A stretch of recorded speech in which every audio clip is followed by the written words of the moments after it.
We are at the Paris Motor Show today, and Jaguar Land Rover is really honored to have the opportunity to introduce and to debut two new cars.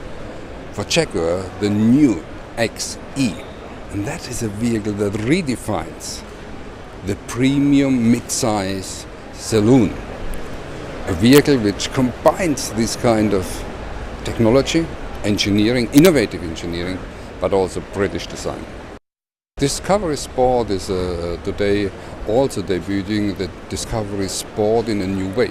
It's the first car of a new family, and it's an absolute most unique car. It's very versatile.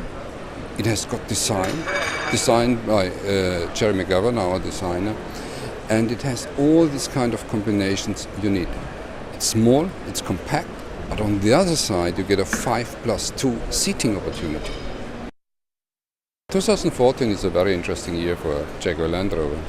Jaguar Land Rover is on track to really achieve a very solid year-end result.